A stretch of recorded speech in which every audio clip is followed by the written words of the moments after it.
Yuk teman-teman, kita mulai ya. Kita mulai ya. Udah hampir 1000 yang nonton. Kita mulai aja teman-teman. Dari Mamuju. Suami ajakin collab. Mana mau dia. Selamat malam Antonius Leo, Oki Wongso. Kita langsung aja mulai. IHSG-nya hari ini ngotot banget. IHSG-nya ngotot banget nih ya. Mau dapat bimbingan intensif belajar saham dan referensi? Bisa tanya jawab secara intensif? Yuk, daftar Mtrade sekarang di mtrade.id/whatsapp atau klik di bawah sini ya. Jadi dia hari ini lagi nguji pas banget resisten yang kemarin kita sebut di level 7063, ada garis biru ini dan juga garis merah ini ya. Jadi kalau kita perhatiin sih IHSG bakalan ada normal correction. Kalaupun dia naik tuh sebenarnya naiknya udah nggak terlalu signifikan tinggi. Justru kita udah mulai harus waspada profit taking. Nah, kalau kita lihat secara monthly, kemarin tuh di bulan Juni dan juga bulan Mei kemarin udah sempat turun lumayan dalam kan ya. Terus Juni, ini Juli tuh sempat di bottom. Jadi bulan Agustus ini memang masih di awal Agustus, tapi perkiraan saya sih Agustus ini bakalan bisa ditutup hijau. Kenapa? Karena sebelum-sebelumnya pada bulan-bulan sebelumnya tuh udah banyak koreksi. Meskipun secara statistik bulan Agustus tuh banyak ditutup merah, tapi tahun ini kalau aku perhatikan bakalan ditutup hijau gitu. Nah, Oke, hari ini IHSG tuh naik 0,15% aja, naiknya nggak banyak. Itu didorong oleh beberapa saham teknologi seperti MTech, Bukalapak, dan juga saham BCA. BCA hari ini ngegas lagi. Nah, aku mau cek untuk saham Bukalapak ya. Bukalapak tuh Mtrade jarang banget trading dan kemarin Mtrade ada tradingin saham Bukalapak ini. Cuannya lumayan kalau buat jangka pendek. Ya bentar ya, GJE 5000, BCA ntar aku bahas. Ya jadi ini Bukalapak kalau kita perhatikan memang dia ada breakout dari pattern inverse head and shoulders-nya ya. Di sini kita ada beli untuk jangka pendek dan jangka menengah. Nah, jangka pendeknya tadi kita udah jualan karena candlenya di sini juga udah mulai reversal, jadi nggak perlu nunggu candle merah. Kalau udah ada ekor di atas ya kita jual gitu. Sebaliknya kalau misalkan di weakness di bawah gitu, abis merah terus keluar ekor di bawah, kita bisa beli meskipun candlenya belum hijau. Demikian pula di sini, ini candlenya belum merah tapi kita udah jualan gitu. Jadi ini tanda reversal jangka pendeknya. Nah teman-teman,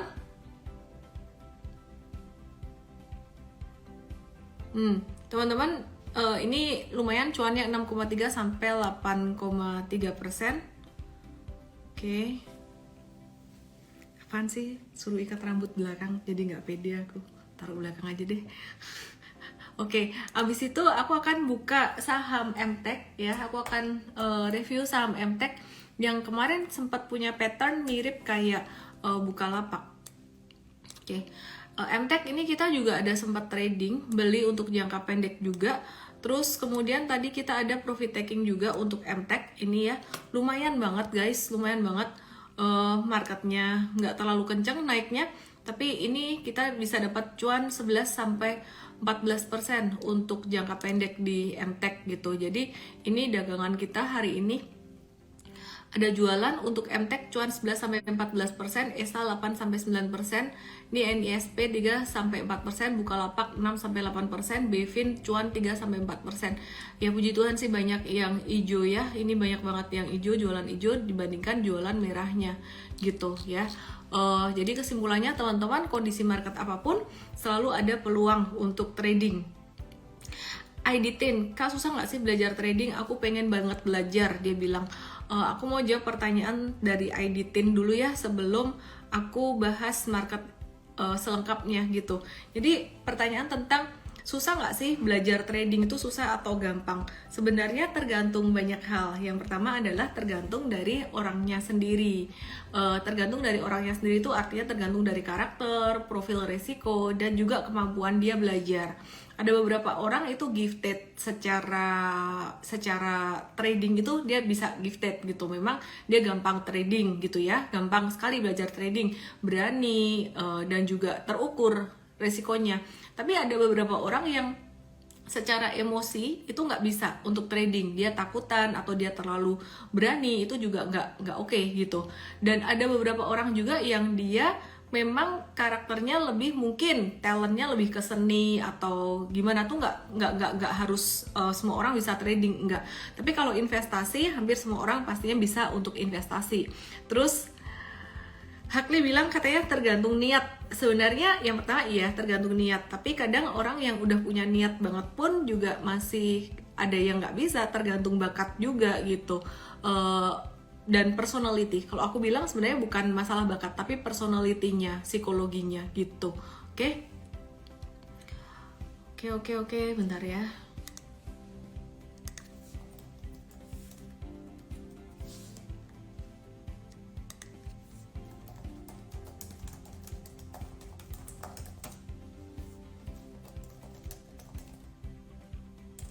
Oke, terus kemudian aku mau lanjutin bahas market ya guys.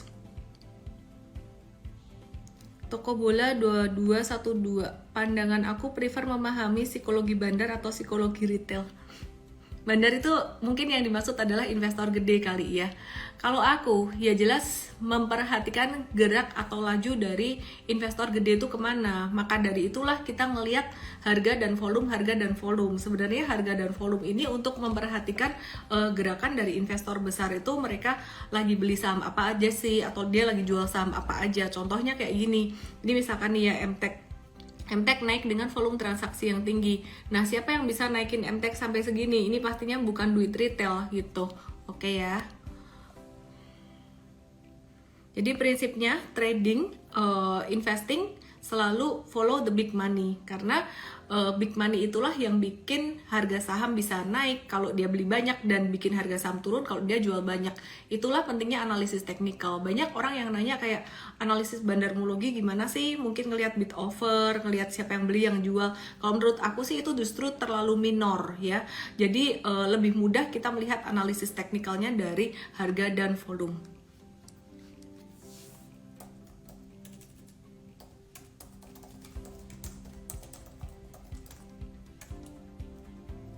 Bentar ya guys ya.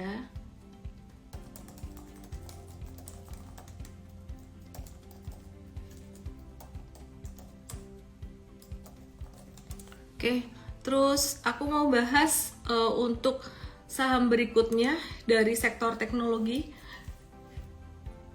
yaitu saham SCMA. Loh kok ngehang? Kenapa ngehang dia? Bentar ya. Aduh, chartnya ngehang nih.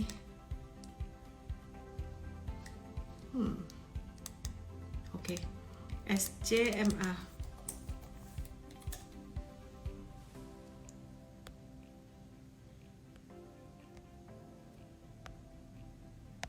Oke, nanti aku akan bahas pertanyaan juga. SCMA-nya cakep hari ini, baru aja dia breakout dari resisten kuat meskipun udah naik hari keempat ya. Jadi di sini kita perhatikan, ini dia breakout dari sini, terus breakout dari MA 100 juga. Terus kalau ditarik satu garis, ini ada breakout dari high di tanggal 26 Juli juga gitu. Jadi dia masih bisa menguat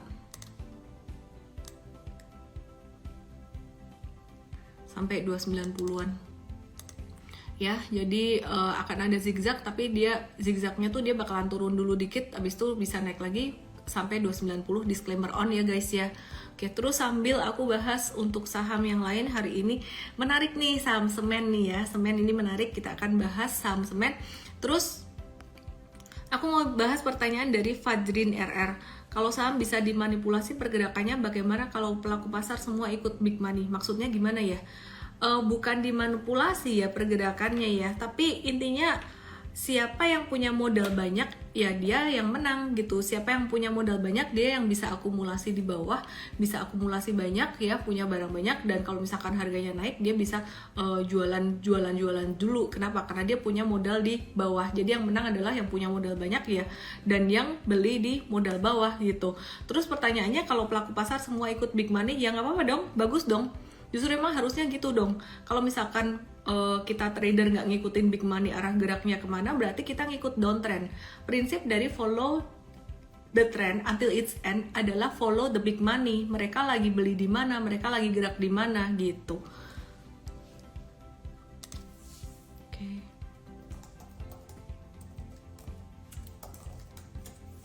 Terus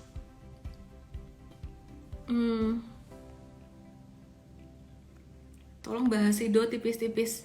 Oke, aku bahas Sido tipis-tipis. Hari Sabtu nanti ada seminar investasi pasar modal selain saham. Ini pembicaranya sebenarnya dari uang kamu, dari Coach Akbar ya, bukan aku cuman opening aja sih gitu. Tanggal 6 Agustus jam 10 nanti, teman-teman langsung aja ke mtrade.id/cuantastik kalau mau daftar. Oke, aku akan buka untuk saham Sido ya. Tadi ada yang minta dibahasin tipis-tipis sebelum aku ke semen ya. Habis itu aku akan bahas untuk semen. Sido sih masih belum banyak perubahan ya. Dia masih di supportnya aja gitu, masih di sideways support, sideways bawah gitu ya. Dan tadi masih dikasih kesempatan untuk beli atau buy on weakness. Satu note buat Sido, kalau misalkan dia besok mantul itu bagus, tapi kalau dia sideways kelamaan hari ketiga atau hari keempat meskipun dia belum breakdown dari 745, kita bakalan exit karena dia bakalan ngebentuk pattern inverse flag ya. Dia bakalan ngebentuk pattern inverse flag. Jadi kalau dia nggak langsung cepat mantul itu nggak bagus, justru malah sideways di bawah tuh nggak bagus. Oke ya.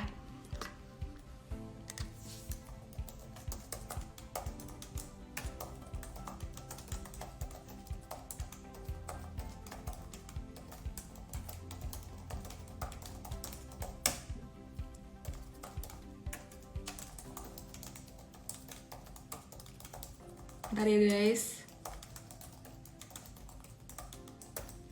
Oke, tadi Sido aku udah bahas Jonathan 815. Terus sekarang aku akan bahas untuk saham semen. Sebelumnya ini banyak pertanyaan, aku bahas nanti ya. Aku bahas dulu semen. Ini Vanya Kalista udah nggak sabar nih. Oke, aku start dari SMBR dulu, yang paling unyu nih chartnya. Sahamnya Pak Teddy nih, nggak tahu masih punya nggak sih Pak Teddy.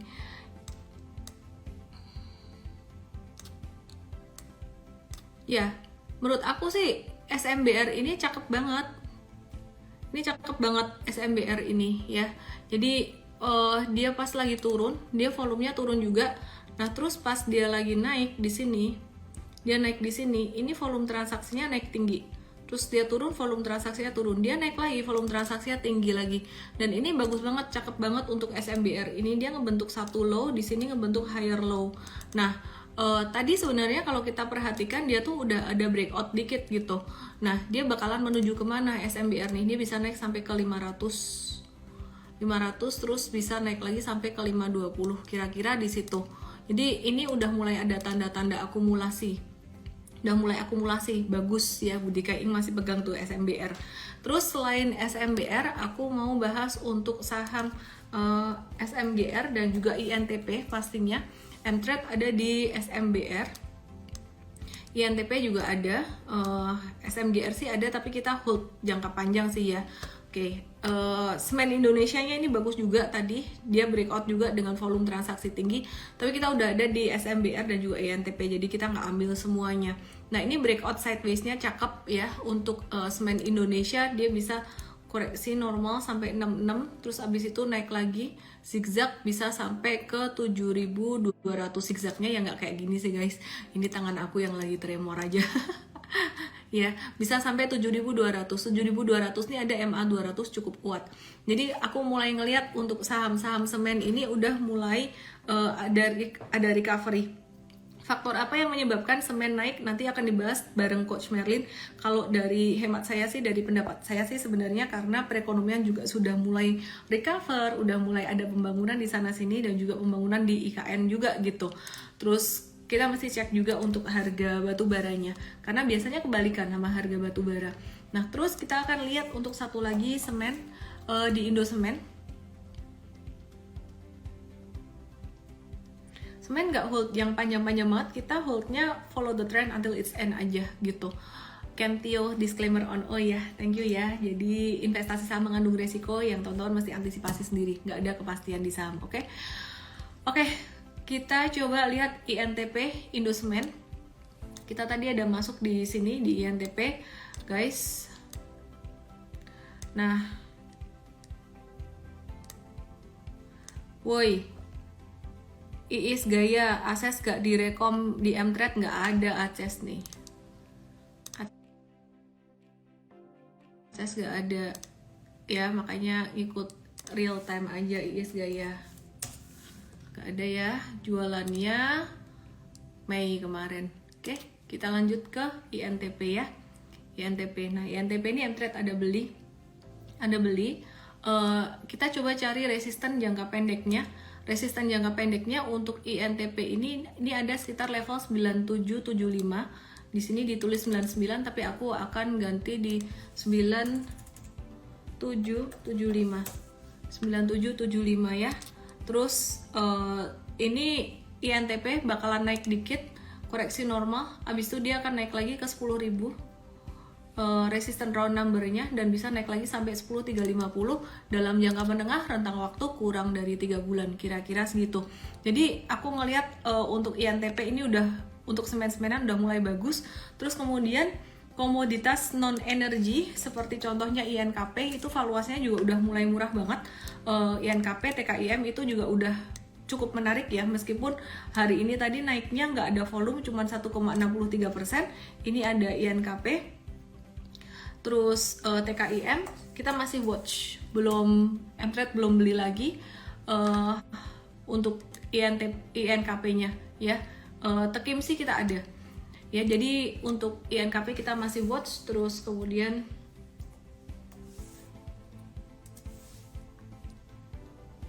ya, ini Japfa kemarin habis mantul dari support.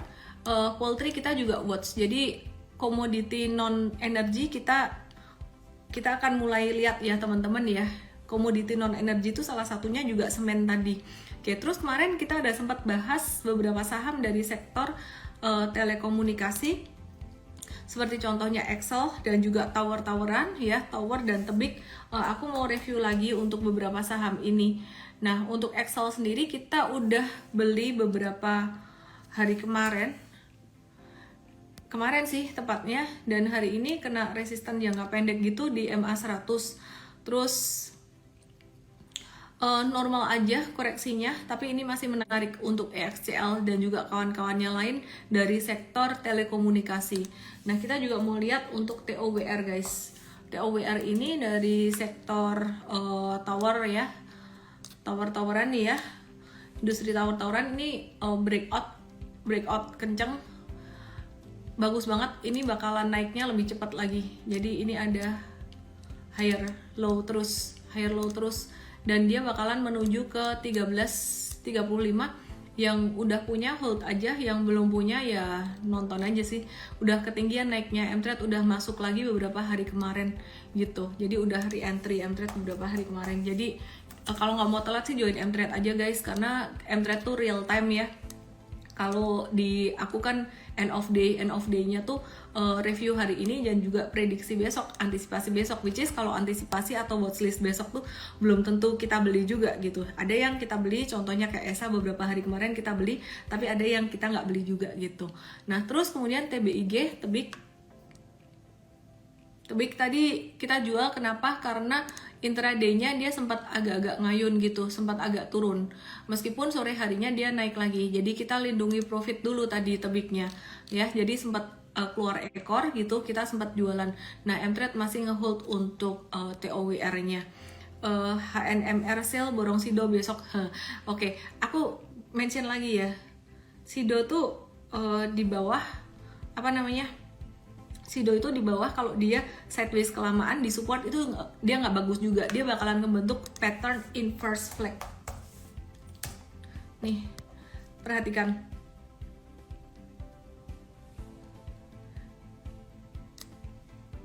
Ya, dia kalau sideways-nya kelamaan di sini, ini justru malah nggak bagus. Dia akan membentuk pattern inverse flag, tanda dia makin jatuh. Jadi kita nungguin si Doni dalam beberapa hari ke depan. Ini harus mantul. Kalau dia nggak mantul, ini kurang oke ya. Intinya sih batasnya di angka 745, turun di bawah 745 kita batasin risiko gitu. Oke.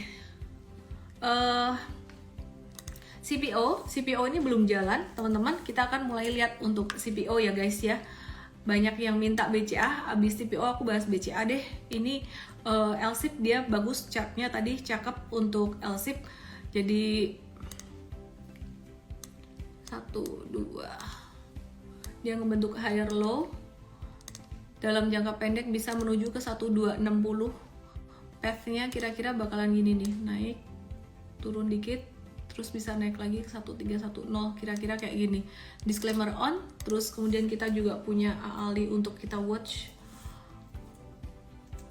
Ya, watch AALI. Dia masih sideways, jadi patternnya masih bagus LSIP ya. AALI masuk watchlist aja dulu. Terus selain itu ada dari sektor finance yang unyu-unyu juga ada Bevin-nya hari ini kita tadi jualan atau profit taking cuan 3-4% aja karena ada reversal, tanda reversal ekornya lumayan gitu. Gosco misgaskan. Oke, kita coba lihat Gosco ya.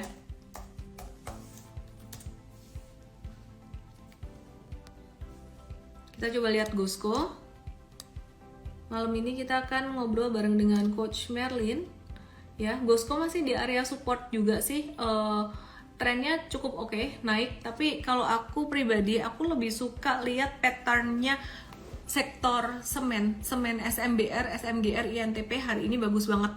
Dan meskipun naiknya mungkin ke depan nggak bisa kencang, tapi ini belum bisa kencang banget ya, belum bisa langsung uptrend banget gitu.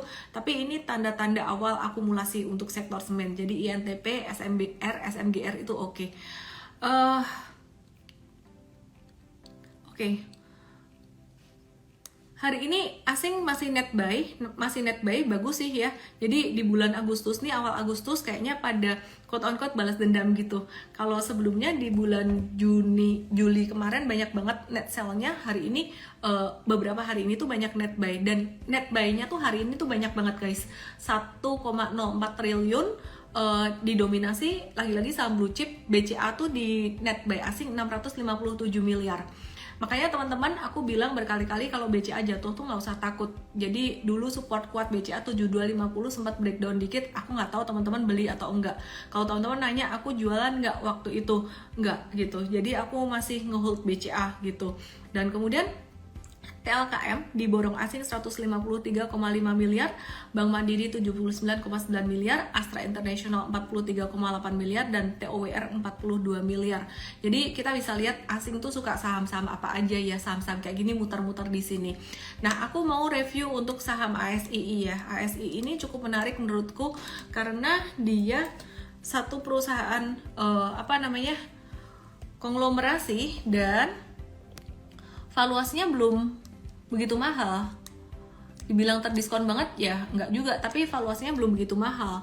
Jadi ASI ini dia jangka pendek kita jual karena kena resisten profit taking dan candlenya merah. Tapi untuk investor teman-teman tunggu koreksi ASII. Kalau misalkan kena level sekitaran 63-an, teman-teman bisa buy nih ASII ya, untuk investasi jangka panjang gitu. Aku sendiri juga ASII-nya aku belum punya banyak sih. Waktu itu pas turun aku juga belinya agak-agak telat gitu. Jadi ya nambah-nambah sih ada, tapi nambahnya nggak bisa banyak. Oke.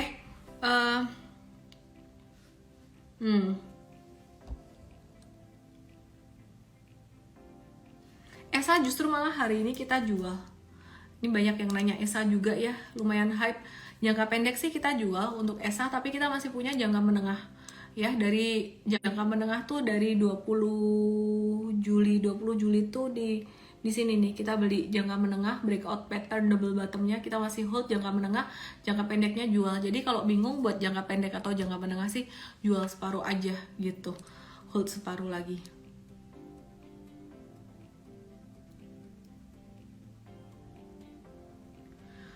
Oke, ngomongin ESA jadi keingat Elsa, jadi pada keingat Elsa, pada nanyain Elsa. Elsanya masih sideways aja guys, belum banyak perubahan dari yang kemarin. Aku akan coba invite Coach Merlin ya. Aku akan invite Coach Merlin untuk ngebahas tentang ketegangan dari US, China, dan juga dampaknya untuk Indonesia. Terus saham tech sentimennya apa? saham sentimennya apa juga gitu. Tapi sebelumnya aku mau bahas dulu beberapa hal. Seperti result rapat dari meeting OPEC Plus, ini sepakat untuk menaikkan target produksi minyaknya sebesar 100.000 barrel per hari atau setara dengan 0,1% permintaan minyak dunia. Nah, karena pasokannya naik sedangkan demand-nya potensi turun, maka kita harus waspada dengan harga minyak nih ya, harga minyak gitu. Perlambatan kondisi manufaktur ini bikin minyak mentah masih akan berpotensi untuk melemah gitu. Dan juga pasukannya menguat. Terus malam hari ini nanti bakalan ada rilis jobless claim mingguan di Amerika. Diproyeksi bakalan naik jobless claim-nya di angka 259.000, sebelumnya di 256.000 yang which is artinya kurang begitu bagus. Dan besok ada rilis non-farm payroll Amerika, kalau yang di forex biasa akan jadi agak-agak fluktuatif gitu. Oke. BCA ya. BBCA, sebelum aku invite Coach Merlin, aku mau bahas BCA dulu. BCA-nya ngamuk karena banyak banget di borong asing ya. Ini BCA ngamuk guys, makanya Bang capek ngantriin di bawah, nggak dapat di bawah, malah langsung ngegas naik. Ya udahlah kalau begitu. Ini di 7.000, supportnya di 7.000-an kemarin. Sebenarnya sih 7250, tapi 7250 waktu itu udah kejebol, jadi kita kasih support yang lebih kuat lagi di 7000 dan nggak kesentuh. Jadi ini jadi angka sakral juga gitu. Nah, teman-teman kalau teman-teman perhatikan, BCA itu dari level bottomnya di bulan Juli kemarin sampai sekarang ini udah naik 11%. Jadi agak-agak kurang oke kalau teman-teman hajar beli di harga sekarang. Sekarang ini tinggal momennya ngehold. Waktu itu sebenarnya pas di 7250 dan di bawahnya itu waktunya beli. Tapi banyak sekali yang waktu itu justru malah takut mau jualan. Aku nggak tahu sih kalian jualan atau enggak. Miss, kapan BCA harus dijual? Yang jelas bukan sekarang. Yang jelas bukan sekarang. Oke, Lauren Novianti, puji Tuhan BCA dapat di 7150. Oke, good. Terus tadi kita udah sempat ngomong harga minyak yang berpotensi turun ya. Dampaknya apa sih? Dampaknya pada kebijakan Bank Indonesia yang kemungkinan bulan ini nggak akan terlalu agresif gitu. Jadi mengingat Indonesia merupakan net importer minyak dan harga minyak yang turun ini berpotensi untuk meringankan beban untuk pembiayaan impor. Nah, jadi cadangan devisa masih akan lanjut positif dan neraca dagangnya juga lanjut surplus. Jadi kemungkinan BI juga nggak akan buru-buru naikin suku bunga, kemungkinan ya. Dan hal ini bakalan menguntungkan sektor teknologi guys, karena beban bunga kredit nggak akan terlalu tertekan saat ini, udah nyamuk. Dan market bisa lebih fokus nih untuk mengapresiasi earning release kuartal 2 2022. Hasilnya cukup oke. Jadi Agustus ini market bakalan berpotensi menguat, salah satunya adalah karena adanya earning release di kuartal 2 atau di semester 1. Oke, Antam please katanya. Oke, let me check. Antam, koreksi normal aja, watch Antamnya kalau belum punya Antam. Koreksi normal, very nice ya, retracementnya oke banget. Aku mau pasangin Antam Fibonacci retracement dari 0-nya di atas, 100-nya di bawah.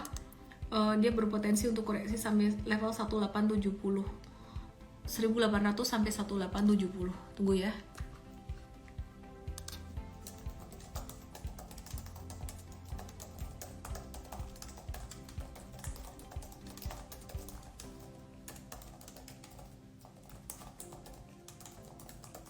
Oke, jadi Antam watch untuk buy on retracement. Tapi nggak sekarang. Nunggu real time. Aba-abanya nunggu real time di M-Trade ya. Kita baru masuk watchlist. Ingat, kalau masuk watchlist itu bukan berarti dibeli. Bukan berarti aku suruh kamu beli. Karena watchlist belum tentu dibeli. Oke, terus kemudian kita mau ke timah atau tins. Tinsnya juga sama, dia lagi normal correction. Kemungkinan koreksi bisa sampai level 1400, bisa watch untuk buy on retracement but not now gitu. Kelewat Miss Harum udah belum Harum. Harum nih lagi normal correction juga sih, koreksi bagus sih Harum. Jadi Antam, Harum, Tins ini lagi normal correction dan kita lagi nungguin pantulannya. Harum kemungkinan bisa koreksi sampai 1650-an, 1700. urusan. Jadi mesti nunggu candle pantulan dulu. Oke, aku mau invite Coach Merlin ya. Kita akan bahas beberapa saham dan termasuk saham semen juga. Kenapa semen naik?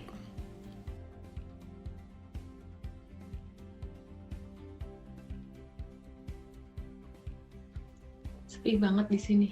Cuma ada nyamuk dan aku. Wish, Merlin.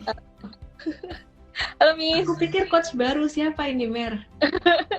Poninya jadi ke samping. Poninya ke samping, udah gak di Pangling depan. aku. Oke. Mer, kita ngebahas tentang ini gonjang-ganjing US, China, Taiwan. Ini gimana dampaknya buat Indonesia. Terus saham teknologi, ini ada sentimen apa untuk saham teknologi dan pastinya untuk semen juga. Kenapa semen naik nih? Oke. Kita bahas dari makro dulu ya Miss ya. Kita bahas dari kenapa sih kok US, China, dan Taiwan ini ada ketegangan gitu. Kita mulai dari permasalahannya dulu. Permasalahannya ini di awal teman-teman juga pasti tahu bahwa Taiwan ini ingin merdeka ya. Ingin merdeka dari China, tapi negara China ini masih mengakui bahwa Taiwan ini salah satu provinsi dari China. Nah, masalah ini berlanjut sampai detik ini, sampai menit ini, dan kemarin kedatangan salah satu penjabat ya, AS yaitu Nancy Pelosi itu ke Taiwan, ini yang membuat Cina kebakaran jenggot nih. Ada apa nih? Kenapa penjabat AS itu ke Amerika Serikat itu ke Taiwan? Mungkin pemikiran dari segi politik itu lebih ke pembelaan Taiwan nih untuk merdeka, dan ini yang menjadikan salah satu yang membuat adanya ketegangan antara US dan China. Dan kalau kita tahu juga China sendiri ini sudah memberikan sanksi-sanksi kepada Taiwan setelah kedatangan pejabat Amerika Serikat itu sendiri. Sanksinya berupa pelarangan impor dan juga ada beberapa kayak sedikit tentangan terhadap sekolah-sekolah yang pro atas kemerdekaan Taiwan. Ini juga menjadi salah satu yang kita waspadai juga sebagai investor. Karena apa? Kita sebagai Indonesia meskipun dampaknya belum terlalu berpengaruh untuk sekarang karena masih terlalu dini ya untuk menyimpulkan bahwa ini ketegangannya akan berlangsung apa enggak. Apakah nanti akan berpotensi menjadi Rusia dan Ukraina kedua, tapi itu belum terjadi teman-teman. Jadi kedatangan penjabat AS Nancy ini hanya untuk belum ada informasi yang lebih jelas, bukan untuk peperangan dan hal lain sebagainya kayak gitu.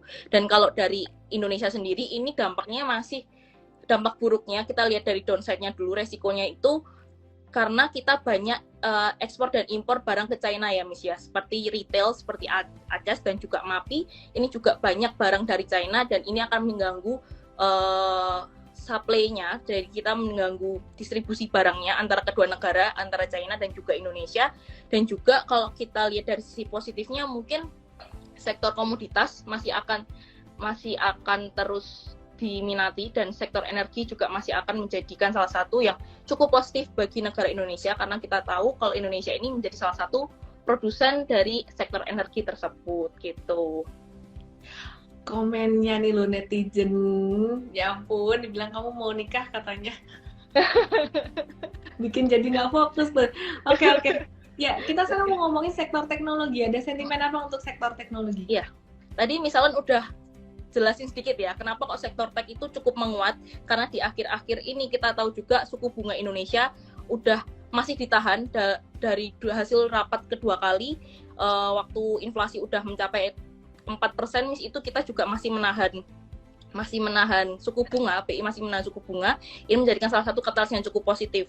Kalau dari global sendiri kita lihat indeks Nasdaq itu juga udah cukup rebound, dan ini hasil rilis kinerja keuangannya juga cukup positif untuk secara global, karena kita tahu juga di bulan Agustus ini kan nggak ada kenaikan suku bunga ya Miss ya untuk di US sendiri. Maka hal ini berdampak juga ke pasar Indonesia, yaitu sektor tech yang cukup, kita juga masih menanti rilis keuangannya. Kalau kita kemarin sempat lihat juga di di saham Buka itu juga kinerja keuangan cukup bagus, meskipun operasional masih cukup tertekan, tapi laba bersihnya itu cukup memuaskan gitu, di atas ekspektasi. Dan selanjutnya kalau kita cermati juga suku bunga ini masih cukup bisa tertekan atau masih bisa ditahan, kita belum agresif untuk menaikkan suku bunga karena tadi misalnya juga udah jelasin bahwa harga oil ini masih cenderung murah atau masih cenderung di harga bawah gitu, masih rendah. Karena kembali lagi PMI yang turun dan juga demand yang turun ini membuat harga oil itu masih cenderung murah ya Miss ya, masih cenderung di bawah 100 US dollar per barel gitu. Ini berarti istilahnya inflasi Indonesia masih cukup tertahan Miss gitu. Abizat Zaki, Rekom MTech dari Mtrade 5 hari wes cuan 12%, mantap. Kadang kita ada cut loss juga kok, jadi minus ekspektasi ya. Oke, yang namanya trading kadang untung, kadang rugi. Tapi kalau bisa banyakkan untungnya dong. Kayak di Mtrade banyakkan hijaunya, jualannya ya. Oke. Terus kemudian semen nih, semen hari ini pada naik. Kenapa nih? Semen ini menarik ya Miss ya, kalau kita cermati udah dari awal tahun mungkin ya itu masih berada di bottom, saham-saham lainnya udah pada naik, terus di bulan Juli juga udah mulai koreksi saham-saham lainnya, tapi semen ini masih sideways di bawah, masih ada di stage 1 dan dia masih ada yang lanjut downtrend juga untuk sektor semen. Tapi hari ini itu ada volume yang cukup gede juga, udah mulai ada akumulasi di saham-saham semen karena pertama efek dari harga komoditas batu bara.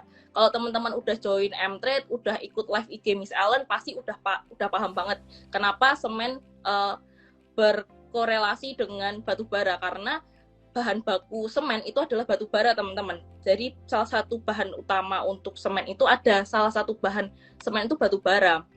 Dan ini yang mendorong kenaikan harga saham semen-semenan pada hari ini. Karena kalau tadi saya sempat lihat harga batu bara itu sekarang ada di 390.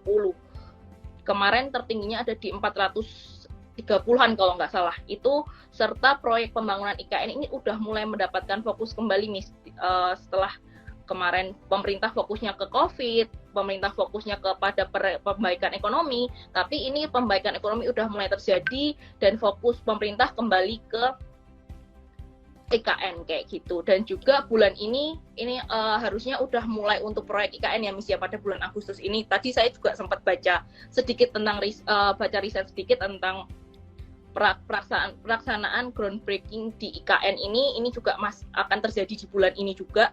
Kemungkinan nanti Presiden Jokowi sendiri yang akan melakukan groundbreaking-nya di IKN. Selanjutnya untuk besok ini jadwal rilis LK, INTP dan SMGR Miss. Kalau diproyeksikan ini masih cukup bagus ya. Karena kalau lihat dari hasil LK SMBR, laporan keuangan SMBR ini cukup memuaskan Miss, dari rilis pendapatan sama laba bersihnya tuh naik dengan kondisi di mana harga batu bara itu sampai menyentuh 430, dan hal ini yang membuat berarti sektor semen ini masih cukup stabil untuk kita bisa pertimbangkan untuk entry kayak gitu.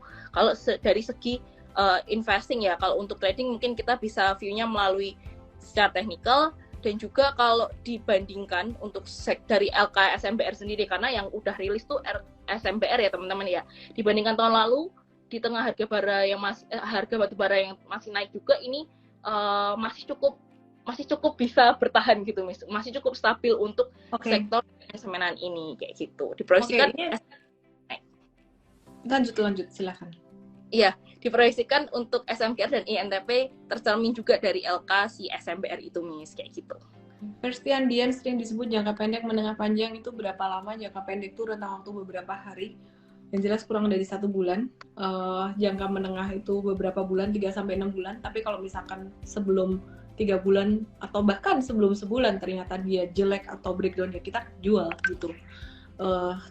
Untuk jangka panjang tuh sekitaran lebih dari 1 tahun. Oke. Terus kemudian aku mau jawab, tadi ada Pak Teddy ngomong konstruksi kayaknya akumulasi ya. Kalau dilihat sih memang secara chart memang ada akumulasi sih.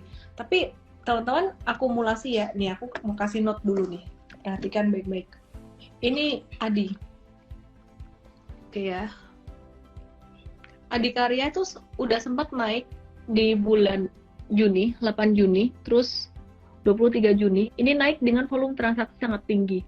Nah, kalau teman-teman perhatikan, ini dia sudah membentuk higher low. Dan kalau teman-teman perhatikan lagi, bentuknya dari sektor semen tuh saat ini persis kayak gini. Persis kayak gini, sampai sini nih. Ya, oke, aku akan bukain SMBR ya, teman-teman bisa lihat nanti. SMBR. Nah, ini di bawah, teman-teman perhatikan, sama kan ya. dia baru mau naik di awal. Kesimpulannya tuh apa? Kesimpulannya sebenarnya memang iya akumulasi. Cuman untuk SMBR sendiri kita juga masih trading jangka pendek, jangka menengah sih kita ada, kalaupun simpan ya harus super sabar banget. Karena yang namanya masa akumulasi kita nggak tahu kapan akumulasi itu berakhir ya. Jadi akumulasi itu adalah masa sideways. Kalau misalkan dia udah breakout dari resistance sideways-nya, dia masuk masa partisipasi. Nah, itu lebih mudah diprediksi, lebih mudah diantisipasi pergerakan harganya. Oke. MTEL kemarin kita udah bahas, teman-teman. Coach Merlin, kita mau bahas fundamental beberapa saham MTEK Tower, BBYB, BBCA, boleh dibahas singkat kali ya. Apa yang menarik dari 4 saham ini? Oke, kalau MTEK ini mungkin seputar dari pemegangan hak siar Piala Dunia ya, Miss ya, 2022 dan Piala Dunia di 2023 di Indonesia. Ini turnamen sepak bola yang terbesar juga, dan ini kalau nggak salah saya sempat baca juga kalau MTEK ini memegang prime time atau waktu utama nih untuk siaran pada Piala Dunia ini, dan ini menjadikan salah satu yang cukup positif ya, kan pendapatan MTEK didapat dari sumbangan penonton ya. Kalau nanti sumbangan penontonnya ini semakin banyak, apalagi di waktu prime time, di waktu utama, ini menjadikan salah satu yang katalis yang cukup positif buat saham EMTK karena akan menaikkan pendapatannya. Seperti itu Miss, kurang lebih untuk EMTK. Selanjutnya langsung dilanjut atau misalnya mau bahas saham lain? Go, MTEK tadi udah ya, terus lanjut. Oke, selanjutnya Tower nih. Tower ini menarik. Dari satu pekan ini kita juga udah watch banget untuk sektor tower, telco, telekomunikasi, karena yang pertama ini kan dia melakukan tender offer Grup Jarum melalui PT Dwi Muria Investama, dan juga aksi ini dilakukan melalui penawaran tender sukarela dengan harga 1.300 per saham.